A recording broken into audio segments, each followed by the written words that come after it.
우리가 사도행전의 말씀을 이제 거의 다 맞춰 가는데요. 오늘 말씀의 내용은 바울이 그 왕과 총독을 모시고 그리고 모든 그 법정 고소를 하는 그 법정에서 재판을 받고 있는 그 바울의 상황입니다. 그 바울이 그 재판의 상황에서 자신이 예수님을 만났을 때 사도행전 이 앞장이나 다른 서신서에는 기록되어 있지 않은 예수님이 자신에게 직접 말씀하신 그 비밀을 간증하고 있습니다. 그래서 그 내용이 여기 본문에만 등장하는 내용이고 예수님을 만났을 때 다른 그 경험을 간증할 때에는 이 내용을 바울이 말하지 않았어요. 그래서 좀 특별한 내용입니다.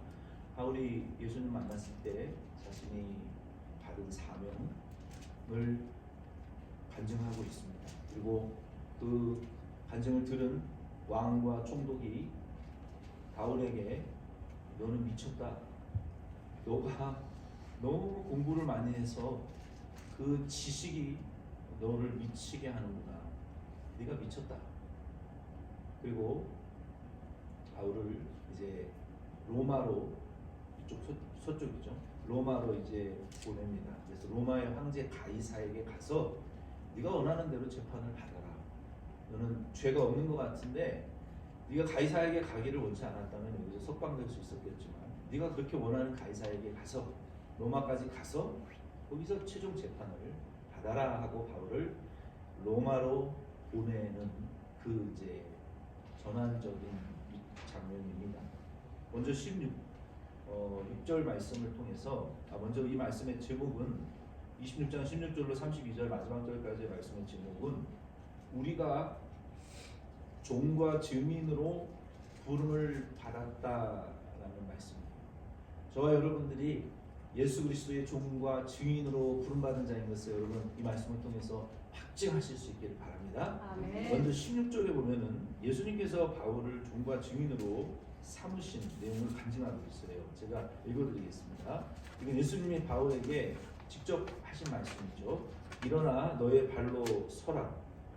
내가 내게 나타난 것은 곧 내가 나를 본 일과 장차 내가 내게 나타날 일에 너로 종과 증인을 삼으려 함이니 이스라엘과 이방인들에게 16절까지나요. 예수님께서 바울에게 나는 네가 박해하는 예수다. 바울은 지금 어떤 상태입니까? 볼 수 있습니까? 보지 못하는 상태입니까? 못 봐요. 눈이 하루아침에 눈이 멀었어요. 어두움에 갇혀버리고 다른 사람의 손에 의지할 수밖에 없는 이 엄청난 시련이 바울에게 지금 찾아오지 않았습니까? 그렇게 잘났던 바울이 눈이 멀어버리고 말았어요. 그때 예수님께서 바울에게 사명을 주시는데 너는 앞으로 이런 일을 하게 될 거야 하고 3가지의 사명을 주셨습니다. 그래서 우리가 17절에 상세히 살펴볼 텐데요. 예수님께서 바울에게 너는 종과 증인으로 부름을 받은 자라고 말씀하셨어요. 우리 그리스도인들도 이 말씀을 근거로 예수님의 종이자 증인으로 부름받으신 것을 여러분 믿으시기 바랍니다. 아멘. 목사님 같은 이제 그런 분들이 종과 증인이지 어떻게 평신도가 종과 증인으로 부름을 받았습니까? 근데 성경은 그렇게 말씀하고 계세요. 우리 모든 그리스도인들은 그리스도의 종이요 그리스도의 증인이다라고 말하고 있어요. 바울이 이 종과 증인으로 부름을 받은 이후에 해야 될 일은 여기 16절에 딱 2가지로 말씀하셨어요. 예수님을 만난 일과 예수님을 만나서 보고 들은 그 모든 일이죠. 그리고 이제 앞으로 네가 이스라엘과 이방인들을 위하여 나를 통해서 계시받을 모든 일들을 증거해야 될 것이다. 이 2가지 내가 본 예수, 내가 앞으로 볼 예수, 내가 깨달은 예수님, 내가 앞으로 깨달을 그 예수님에 대해서 그리고 예수님이 나에게 하신 일 그리고 앞으로 나를 통해서 하실 일을 그것을 네가 증거해야 될 것이다. 그 증인이요 그 일을 해야 될 종이다 라고 예수님 말씀하셨습니다. 바울이 이 말씀을 듣고 그는 빌립보서 3장 8절로 11절 말씀해 보면은 바울이 이런 고백을 하고 있어요. 내가 과거에 보물과 같이 귀하게 여기던 그 모든 것들을 내가 배설물처럼 다 버렸다. 왜 버렸을까요? 내가 그 모든 귀한 것들을 배설물로 다 버렸다 그랬어요. 바울에게는 어떤 귀한 것들이 있었습니까? 바울은요, 그냥 예수님 만나지 않았다면 아마 산헤드린 공회의 최고의 리더가 됐을 가능성이 높아요. 왜냐하면 그 당시에 유대인들이 가장 존경하는 스승이 있었는데 가말리엘이라는 스승이 있었습니다. 그 랍비가 있었어요. 근데 바울은 날 때부터 로마의 시민권자였어요. 그 신분이 좀 이게 엘리트죠. 귀한 집안이었고, 그리고 날 때부터 로마의 시민권자였고, 그리고 가말리엘이라는 유대 최고의 랍비에게 직접 사사를 받은 사람이에요. 직접 가르침을 받은 사람이에요. 그러니까 그 최고의 유대의 리더가 직접 가르친 사람이라 그러면 사람들이 얼마나 주목을 했겠어요. 이 사람의 길은 탄탄대로요. 성공이 보장되어 있는 사람이었어요. 그리고 그가 그의 가르침을 직접 받았기 때문에 많은 유대인들이 차세대 리더로 바울을 굉장히 주목하고 있었던 사람이에요. 그리고 그는 종교적인 지도자들에게 이 리더십에 영향력을 미칠 수 있는 자였고 아마 그 나라의 최고의 리더로 우뚝 설 수 있었던 사람이었어요.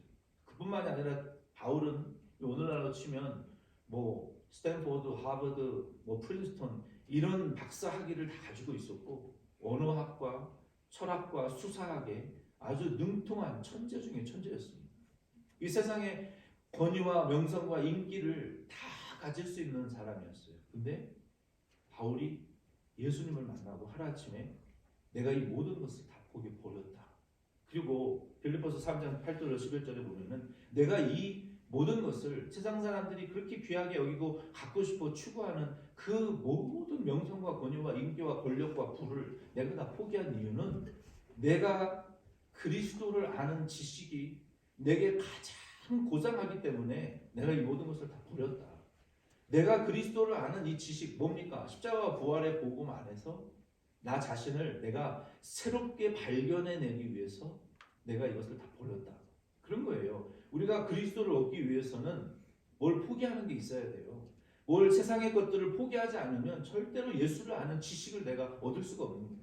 바울이 내가 이 모든 것을 버리고 포기한 이유는 내가 그리스도를 얻고 그러니까 그리스도를 얻기 위해서 모든 것을 버렸다 바울이 말했어요. 그러니까 우리도 예수를 얻기 위해서는요 분명히 포기되어지는 것이 우리의 삶 속에 있습니다.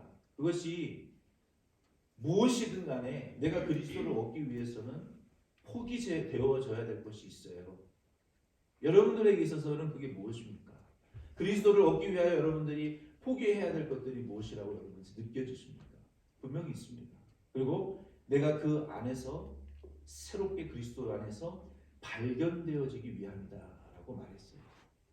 전에 그리스도 밖에 있었잖아요, 바울이. 그리스도가 없었잖아요. 그런데 예수님을 만나고 난 이후에 바울이 내가 그리스도를 얻고 그 지식, 그 복음 안에서 내 자신이 새로운 사람으로 발견되지기 위하여 내가 모든 이전에 귀하게 여겼던 보물로 여기던 것들을 내가 다 의도적으로 버렸다.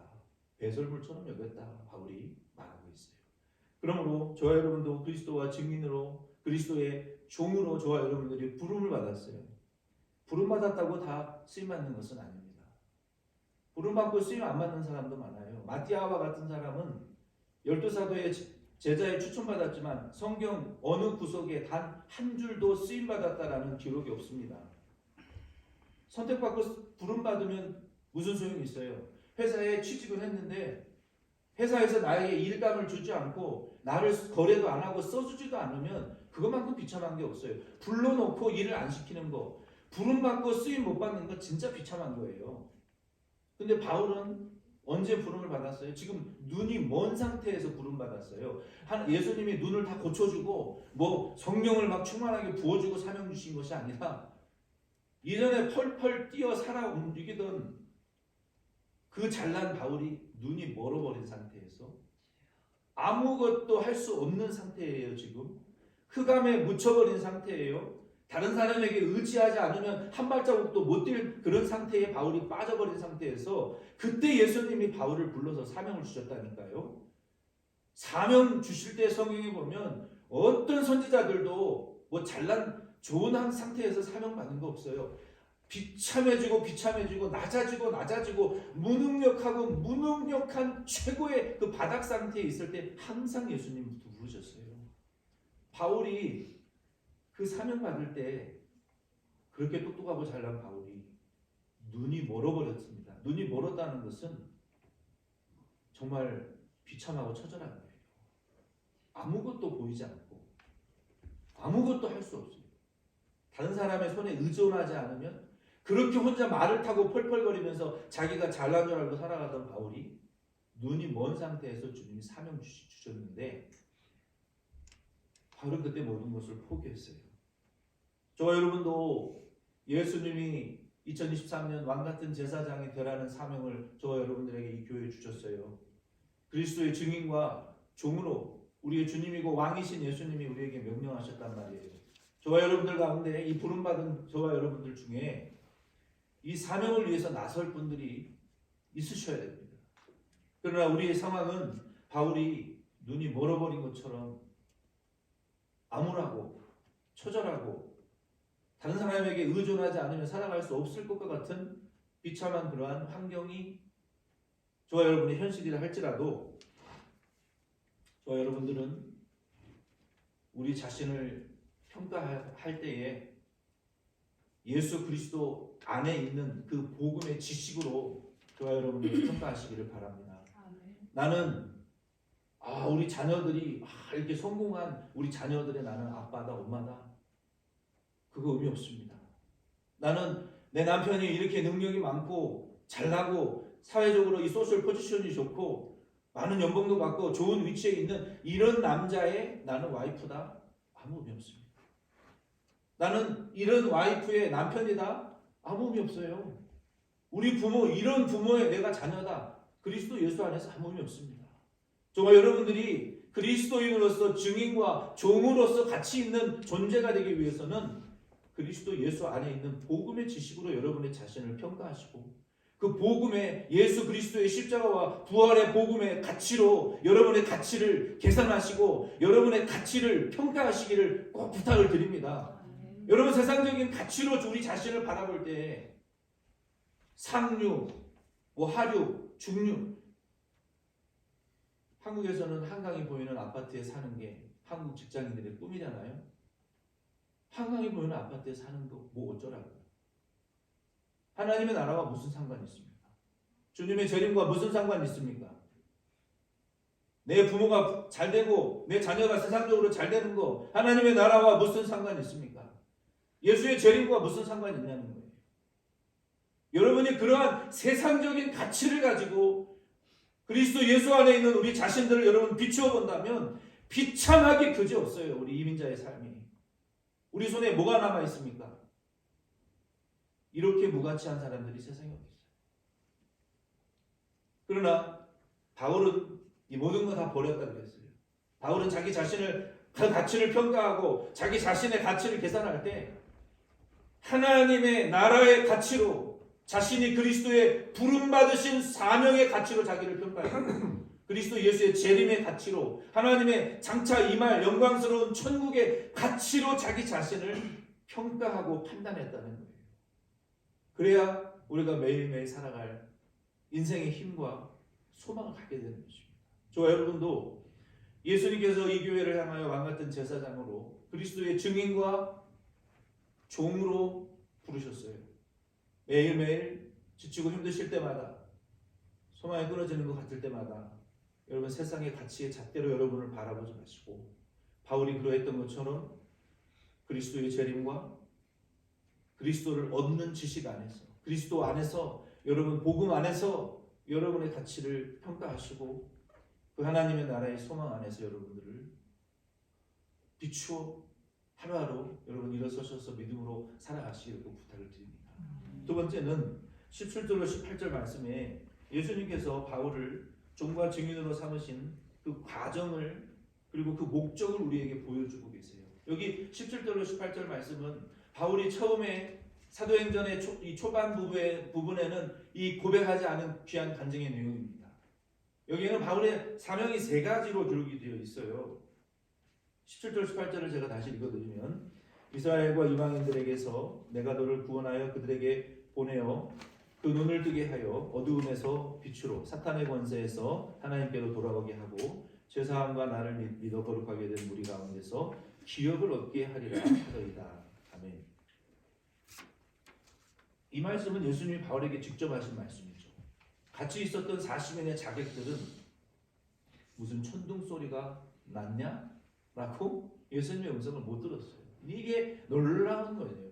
같은 자리에서 예수님이 나타나셨고 같은 자리에서 예수님의 음성을 지금 한참 들었단 말이에요. 근데 바울만 들었어요. 이게 하나님의 은혜라는 거예요. 너희가 들을 게 있는 자는 들으라. 성령이 너희들에게 하는 말씀을 우리가 중생한 자고 영적으로 성장해야 이 귀가 영적인 귀가 들리는데요. 보이는 거예요. 여러분 막 태어난 어린이들은 컬러 색깔을 구분하지 못하는 거 아시죠? 그들이 일정 기간이 지나야 빨간색과 까만색과 파란 이 색깔을 구분하는 능력이 생기는 거예요. 그와 마찬가지로 이 같이 있던 수많은 사람들 중에 바울에게만 예수님이 보이고 바울에게만 그 음성이 들렸다는 거예요. 이게 참 기가 막힌 일이에요. 저 중학생 때 성령이 저에게 임재하셨을 때 몇십 년 뒤에 제가 그 목사님 만나서 목사님 그날 밤 그 용면 그 큰 바위 계곡에서 우리 수련회하고 기도할 때 목사님도 느끼셨죠? 근데 목사님은 못 느끼셨다는 거예요. 그래서 중생한 사람은 바람이 임의로 부는 것처럼 어디로 가서 어디로 가는지 자기만 아는 거예요. 자기만. 제게 임했던 그 성령의 그 불보다 뜨겁고 그 태양보다 강렬한 자석과 같았던 그 성령의 능력을 목사님은 못 느끼시고 나만 그때 중생한 나에게만 찾아보셨다. 그래서 그 말씀이 맞구나. 근데 바울이 그 자리에서 바울만 예수님을 봤고 예수님의 음성을 바울만 들었어요. 예수님 바울에게 뭐라고 말씀하셨어요? 네가 사람들의 눈을 뜨게 할 것이다. 근데 지금 바울의 눈은 멀었어요. 아무것도 안 보입니다. 근데 예수님은 네가 사람들의 눈을 뜨게 할 것이다. 그리고 어두움에 있고 흑암에 있고 사탄의 권세에 있는 자들을 네가 아버지 아브라함의 품과 영적인 빛의 세계로 인도할 것이다. 바울은 지금 눈이 멀었어요. 자기 눈도 못 뜬 사람이 어떻게 해요?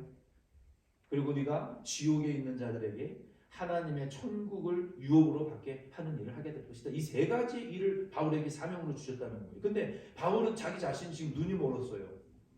사람 아무것도 보이지 않고 몰라요. 사람의 손에 이끌려서 움직여야 될 사람이에요. 이와 같은 사명을 주셨는데 제가 이 말씀을 묵상하면서 예수님 이 말씀이 우리 교회 성도님들에게 무슨 상관이 있습니까? 이미 바울은 자기 달려갈 길 마치고 낙원에 들어가서 안식하고 있는데 그러면서 기도하면서 오랜 동안 묵상을 했어요. 이 말씀이 풀리지가 않아서 이 말씀이 무슨 의미가 있습니까? 우리 교회 성도들과 무슨 상관이 있습니까? 주님 깨달음 주신 것은 우리 가운데에도 우리가 이 세상을 살아가다 보면 이 바울이 지금 어두움에 묻혀 있잖아요. 소경이 됐잖아요. 다른 사람의 손에 의존되어 움직여야 될 사람이 되어버렸잖아요. 그런 경험을 예수님이 왜 바울에게 먼저 주셨을까요? 그러고서 주신 사명이라는 게 지금 눈이 멀어 있는 바울에게 네가 다른 사람들의 눈을 뜨게 할 거야. 지금 남의 인도를 받아야 될 사람이 네가 다른 사람들을 빛의 세계로 인도하게 될 거야. 지금 비참한 상황에 있는 바울에게 네가 천국을 유업으로 물려주는 자가 될 거야. 이게 상황과 사명이 전혀 맞지 않는 상황이에요. 그러면 왜 예수님이 바울에게 그런 사명을 주시면서 바울을 소경되게 하셨을까요? 그것은 바울의 자신의 영적인 상태를 인식시켜 주시기 위한 주님의 작업이었던 거예요. 바울은 지가 제일 잘난 줄 알았어요. 제일 하나님 열심히 경외하는 줄 알았어요. 자기가 하나님 제일 사랑하는 줄 알았어요. 자기보다 하나님 사랑하고 열심히 예수 믿는 사람은 없다 할 정도로 바울은 열심히 했어요. 여러분 교회를 핍박하고 문제를 일으키는 분들 보세요. 자신이 예수님 제일 사랑하는 줄 알아요. 자기가 목사보다 더 성경을 많이 알고 하나님 더 사랑하고 지식이 있는 줄 알고 하나님 제일 열심히 사랑하는 줄 알고 자신은 모르는 게 없어. 다 알아. 어떤 신학자들보다도 신학을 잘 알고 성경을 잘 알고 하나님에 대한 지식이 높고 경험이 많다고 생각해요. 몰라요, 자신이. 바울이 그랬거든요. 그리고 예수님이 바울에게 딱 나타나가지고 어디를 치셨습니까? 눈을 가려버렸어요. 여러분 생각해 보세요. 여러분이 당장 지금 어디도 운전대를 잡고 가고 싶은 데 만들어 다니시잖아요. 눈이 멀면 어디를 가요? 뭘 해요? 아무것도 못하는 거예요. 인간의 기본적인 의식주를 할 수 없는 상황이 되잖아요. 그리고 예수님이 바울에게 뭐라고 했어요? 네가 나를 제일 핍박하는 자다. 네가 제일 못된 놈이다. 네가 제일 큰 죄인 아니냐? 너는 네가 제일 잘난 줄 알고 하나님 제일 사랑하는 줄 알고 제일 경건한 줄 알고 신령한 줄 알고 제일 열심히 믿음으로 사는 것 같지? 그럼 네가 제일 예수님 핍박하는 자야. 네가 문제야. 그것을 알려주기 위해서. 예수님 일 제일 방해하는 사람이 너야. 깨닫게 해주기 위해서. 그리고 자기의 사명이 무엇인지를 예수님이 주시잖아요. 그때 깨닫는 거예요. 아, 내가 잘못 살고 있구나. 내가 사명이 없는 자였구나. 내가 예수님과 원수된 자구나. 그때 사명을 깨닫게 되는 거예요. 그리고 바울이 곧바로 막 성령 충만하고 능력 충만해서 전도하지 않습니다. 아나니아라는 무명 선지자에게 안수받고 눈에 비늘이 뽑혀지고 그때부터 봐요. 근데 그때부터 바울의 눈에 물리적인 눈으로 예수님을 봤으니 빛으로 봤으니 이 눈에 병이 생긴 거예요. 3번 기도합니다. 너에게 그 눈에 질병이 있는 것이 도리어 은혜다. 보이기는 하지만 평생에 심한 이 눈이 붓고 염증과 고름과 눈물이 나는 이 질병을 3번 기도했지만 안 고쳐주십니다. 너에게 그게 오히려 너를 더 겸손하게 만드는 도구다. 그리고 바울은 3년간 아라비아 광야에 들어갑니다. 거기 들어가서 자신이 평생 어떻게 잘못 살았는지 깨달아 회개하는 일을 합니다. 얼마나 예수님을 자기가 핍박했고 얼마나 성도들에게 나쁜 짓을 했고 얼마나 교회를 해방했고 얼마나 주님의 마음을 아프게 했고 얼마나 주님을 원수처럼 그런 관계 속에서 자기가 살았는지 철저하게 회개합니다. 곧바로 성령 충만 받는 게 아니에요. 곧바로 사명 감당하는 게 아니에요. 그리고 주님과 인격적인 교제를 나눕니다. 기도합니다. 여러분 금식한다고 기도하는 게 아니고요. 막 그냥 부르짖는다고 기도하는 게 아니에요. 여러분 자녀들이 부모한테 아빠 나 이거 뭐 필요해. 뭐 왜 필요한데 어디 써야 돼. 그래 여기 있다. 5분이면 끝나요. 여러분 기도는 뭐 달라고 하는 게 기도가 아니에요. 너 이거 좀 필요하냐? 예 필요합니다. 감사합니다. 잘 쓰겠습니다. 하나님 앞에 뭐 달라 하는 기도는 5분이면 끝나요. 하나님 병 들었는데 고쳐주세요. 뭐 거기서 할 기도가 뭐가 있어요? 하나님 사명 감당하기 위해서 이거 필요한데 이거 주세요.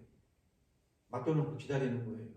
왜 빨리 안 주냐고 매달려 봐요. 응답되는 거 없습니다. 맡겨놓고 자기 일에 충성하면 되는 거예요. 예수님 우리 남편 내 자녀 구원해 주세요.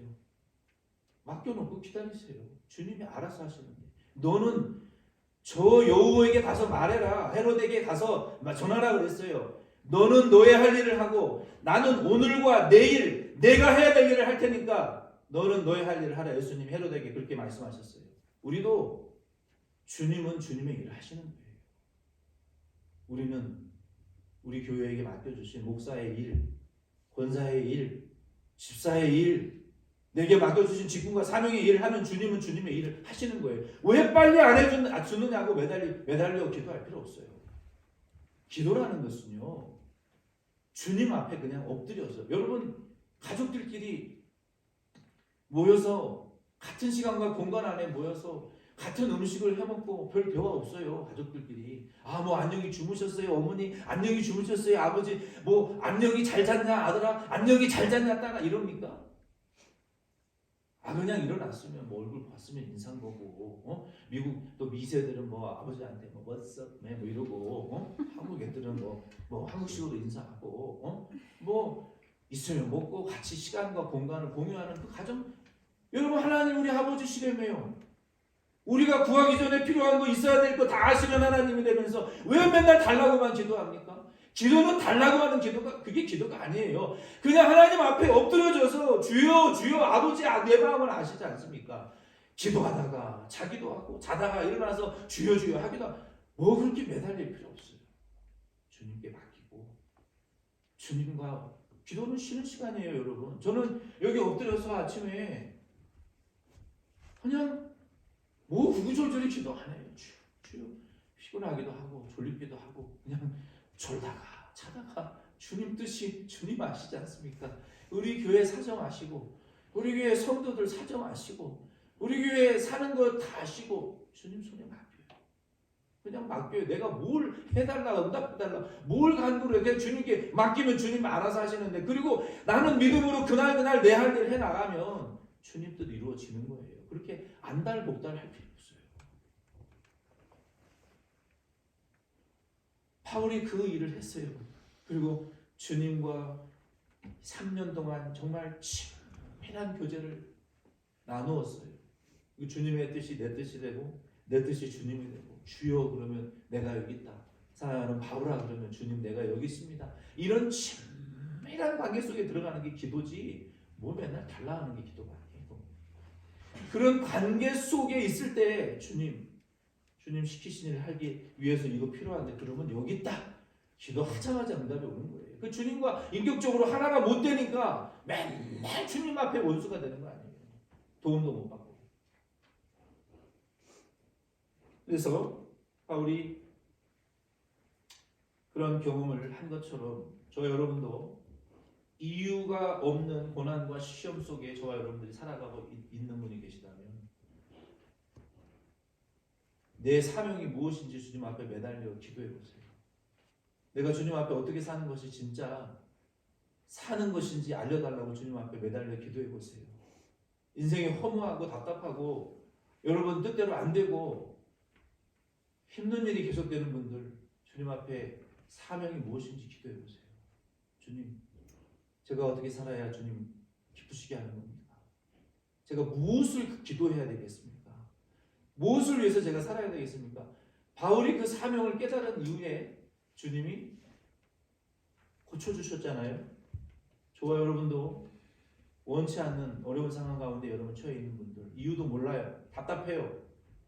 주님께 사명을 물어보세요. 주님, 제 사명이 무엇입니까? 제 사명이 무엇입니까?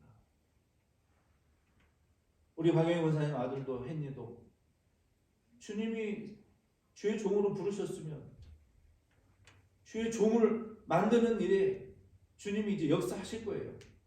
이 세대의 복음 전파를 위해서 아직 젊고 건강한데 주님이 못하실 일이 없어요.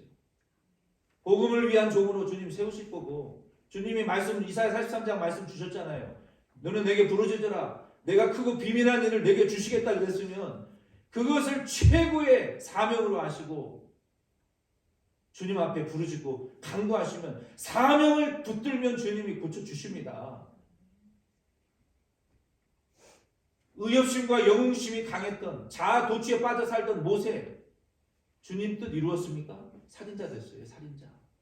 도망자 됐어요. 언제 사명자가 됐습니까? 자기 다 버리고, 영웅심, 자아 도취 다 빠지고 다 버리고 양똥 소똥 묻히고 자신이 아무것도 아니라는 존재를 인정할 때 주의 부르심 받았어요. 거짓말 잘하고 속여먹던 야곱, 다른 사람 상처 주고 억압하고 자기 이익만 취하던 거짓말쟁이 야곱, 나는 놈 위에 뛰는 놈 있다고 자기보다 더 지독한 라반이라는 삼촌 밑에서 10년을 두들겨 맞고 그 제사 깨졌어요. 그 제사.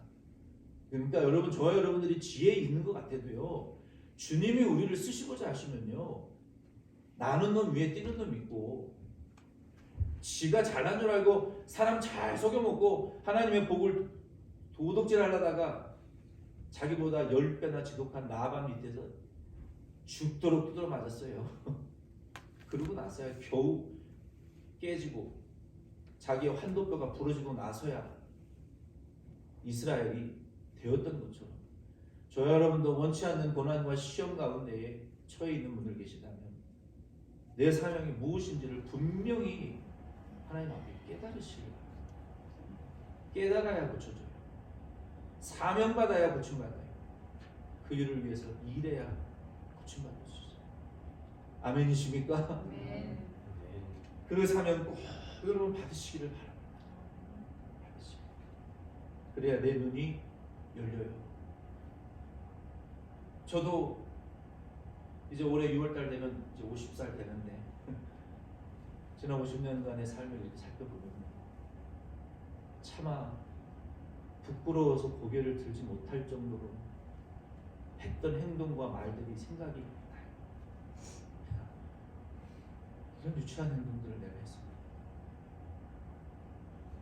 사명 받기 전에, 깨닫기 전에 몰랐을 때 했던 일들을 차마 부끄러워서 말할 수가 없는 일들이 있습니다. 저 여러분도 주님께 사명 받으시고 주님 앞에 고침 받으시고 어둠에 있는 사탄의 흑암의 권세에 있는 분들의 눈을 내 눈이 먼저 뜨여져야 돼요.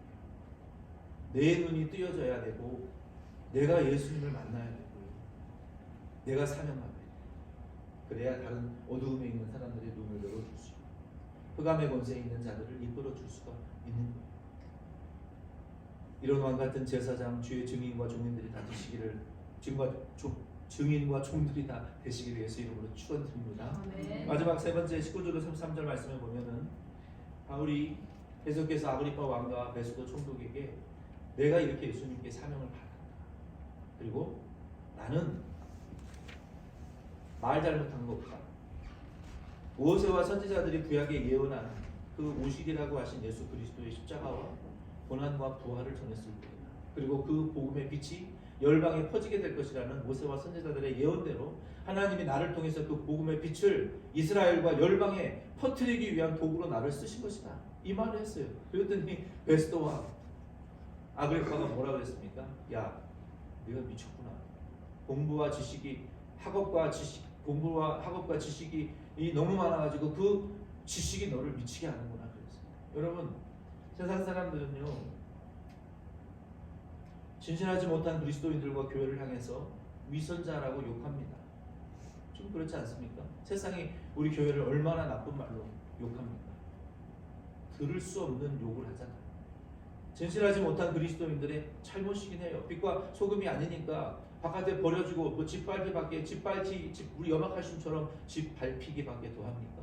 음식에 들어가야 소금이 제대로 짠맛을 못 내면 그냥 길바닥에 버려지는 그런 상황이 될 거라고 예수님 말씀하셨죠. 오늘날 기독교가 진실하지 못한 그리스도인들이 위선자라는 욕을 먹는 게 당연합니다. 근데 세상은요 진실하지 못한 그리스도인들만 욕하는 것이 아니라 진실된 그리스도인들도 욕합니다. 뭐라고 욕합니까? 예수쟁이들이다. 예수님에게 미쳤다고 욕해요. 그러니까 결론은 욕먹게 돼 있어요. 어차피 예수를 진실하게 못 믿어도 욕을 먹고 진실하게 믿어도 욕먹게 돼 있는 게 그리스도인들이에요. 세상에. 그러면 여러분 위선자라는 욕을 먹기를 원하십니까? 예수쟁이라는 욕을 먹기를 원하십니까? 저 같으면 당연히 예수쟁이라는 욕 먹기 원하죠. 위선자라는 욕을 먹으면 안 되죠. 우리는 어차피 욕먹기 위해서 그리스도인들 됐어요. 잘해도 욕먹고 못해도 욕먹어요. 우리 교회는 그리스도인들은. 그러니까 저와 여러분들은 어차피 욕먹을 각오 하시고 예수 믿으시기를 바랍니다. 아멘. 욕먹게 되어 있어요. 욕하죠. 저도 작년에 한국 갔다 왔는데 마음이 지금까지도 괴로워요. 어머님은 아들을 옆에 놓고 보고 싶으시겠죠. 이 옆에 없잖아요. 보고 싶어도 못 보잖아요. 근데 저는 이상하게 그런 뭐 정이 별로 많지가 않아요. 이 감정적으로 좀 저는 이게 병이 있는 사람이에요. 어렸을 때 좀 폭력적인 아버지 밑에서 살아왔기 때문에 어떤 부모와의 어떤 애틋한 정, 애틋함 이런 게 없어요. 이번에 그 조나탄 킴이라고 쟈니 킴 여러분 유튜브에 한번 찾아보세요. LA에서 이민 2세 코리안 어머니까 아버지는 술을 먹고 총으로 가족들을 맨날 죽이려고 저도 어렸을 때 뭐 저희 아버지 술 먹고 팔 들고 온 가족 죽인다 그런 적이 한두 번 많은 동감을 느꼈어요. 그 쟈니 킴이 서너 살 때 대낮에 아버지가 총을 들고 와서 집에 엄마를 죽이려고 했어요. 근데 119가 왔고 그 어린 중학생이 커서 네이비실에 들어갑니다. 그리고 거기에서 동료들이 죽어나가는 것을 보고 하버드와 또 유명한 존 홉킨스 의대를 졸업하고 의사도 됩니다. 그리고 1600대 1의 경쟁을 뚫고 나사의 astronaut, Navy SEAL, Doctor, astronaut 우주인이 됩니다. 코리안 아메리칸이에요. 와, 정신 상태가 똑바로 바뀌었더라고요. 얼마든지 범죄나 갱이 될 수 있는 환경이었는데 크리스찬이에요. 저도 굉장히 많은 동감을 느꼈어요. 나는 뭐 그런 사람에 비해서 아무것도 아닌 존재이지만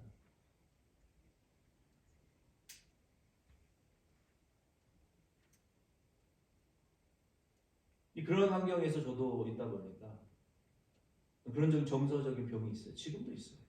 근데 이 어머님은 연세가 들어가시면서 뭐 아들에 대한 애착이 있으시겠죠. 이해합니다. 그러나 어떻게 해요? 제 사명이 여기인데 너무 힘들었어요. 한 달 반 한국 가 있는 거. 돌아와서도 괴로워요. 저 여러분이 누구누구의 아들의 어머니 이런 정체성 여러분 버리시기를 바랍니다. 제발 버리세요. 한국 이 어머님들의 큰 병이에요. 큰 병. 누구누구 뭐 아들의 어머니 뭐 누구누구 남편의 와이프 제발 버리세요. 금쪽 같은 내 새끼 이런 TV 이런 데 보면요. 여러분과 저와 정체성을 예수 안에서 꼭 여러분 찾으시기를 바랍니다. 아멘. 바울이 그랬어요. 모든 그리스도인들이 그래야 됩니다. 말씀을 마칩니다. 우리 그리스도인들은 종이면서 동시에 그리스도인들의 증인입니다. 그러므로 우리 자신들을 종과 증인으로 하시고 여러분 예수 그리스도의 복음 안에서 여러분 누구누구의 엄마, 누구누구의 남편, 누구누구의 아빠, 누구누구의 자녀 이런 이 세상적인 가치의 정체성으로 여러분 자신을 평가하지 마시고 예수 그리스도 안에서 저와 여러분들을 자꾸 발견해내시고 우리 예수 재림하실 그 재림의 복음 안에서 저와 여러분들을 자신을 발견하시고 평가해내시기를 바라고 그리고 영원한 하나님의 나라 안에 있는 그 영광스러운 상급의 소망 안에 저와 여러분들을 비춰보시기를 바랍니다. 목사님, 천국 가면 다 평등하지 무슨 상급의 차별이 있습니까? 있습니다. 바울이 뭐라고 그랬어요? 내가 그리스도 예수 안에서 모든 것을 포기한 것은 내가 달려갈 길을 마쳤고 내 사명을 마쳤나니 이제 나는 천국의 상급과 면류관을 바라본다. 우리가 그리스도를 위해서 포기하고 버리고 배설물처럼 여기고 주를 위해서 희생하고 주를 위해서 쏟아부은 것에 대한 천국의 영원한 보상과 상급이 있는 것을 여러분 믿으시기를 바랍니다. 그 상급을 소망하며 우리 자신을 그리스도 예수 안에서 세상에서 내가 배설물과 같은 취급을 받는 삶을 살지라도 나는 천국 가서 내 상급이 있다. 천국 가 내 면류관이 있다. 내 영광이 있다. 한 영혼을 구원해서 천국으로 인도한 사람은 하늘에 빛나는 별 중에 빛나는 별과 같이 빛나겠다고 하셨는데 한 영혼만을 구원해도 이런 엄청난 상급을 주시는데 주님이 주신 교회와 주님이 주신 다른 성도들의 영혼을 위해서 봉사하고 섬긴 거 주님 왜 천국 가서 우리에게 상급 안 주시겠어요? 주를 위해서 희생한 모든 거 천국 가서 여러분 다 보상받을 줄 믿으시길 바랍니다. 그래서 저와 여러분 오늘 이 말씀을 통해서 바울이 사명 감당하기 전에는 몰랐어요. 사명 받기 전에는 몰랐어요. 그러나 사명 발견하고 주님 만나고 고침 받았어요. 사명 받았어요. 저와 여러분도 꼭 예수님 만나시고 예수님께 사명 받으시기 바랍니다. 목사의 사명, 집사의 사명, 권사의 사명, 주님이 이 교회를 위해서 하라고 하시는 사명이 있습니다. 저와 여러분들 부르셔서 이 교회를 위해서 하라고 하신 그 사명 받으시고 저와 여러분의 가치를 제가 제 가정과 부모님 얘기하는 것은 저도 부모 곁에 있어서 효도하고 싶고 저는 명절이 싫어요. 명절 때마다 괴롭습니다. 우리 어머님, 이 어른들은 연세 들어가면 자식들 보고 싶죠. 같이 시간 보내고 싶죠. 같이 밥 한 끼라도 먹고 싶죠. 옆에 두고 싶겠죠. 그러나 사명을 위해서 그런 사소한 거 저는 포기한 적 어립니다. 그런 거에 우리가 목숨 걸 필요 없어요. 누가 내 부모요 내 자녀냐. 하나님 뜻대로 행하는 자가 내 부모의 자식이라고 예수님이 가르쳐 주셨잖아요. 그래서 저와 여러분도 예수를 위해서 여러분 부모, 형제, 자식 이거 다 중요합니다. 가정 중요합니다. 그러나 영원한 건 아니라는 거예요. 저 여러분의 자신의 가치를 평가할 때 예수 안에서 복음 안에서 주님의 재림과 영원한 하나님의 나라의 영생의 가치 안에서 저와 여러분들 자신을 평가하시고 매일매일 살아갈 여러분 믿음의 힘과 소망들을 얻어나가시면서 주님이 우리에게 주신 그 사명 우리 교회와 가정과 이웃 가운데에 여러분 계속 왕같은 제사장으로 종과 증인으로서의 사명 잘 감당해 나가시는 우리 덴버션 장로교회 저와 여러분 되시기를 예수의 이름으로 축원드립니다. 아멘. 기도드리겠습니다. 우리 자리에 일어서셔서 우리 예수님 앞에 바울과 같은 사명 감당할 수 있게 우리 결단하시고 함께 기도드리겠습니다.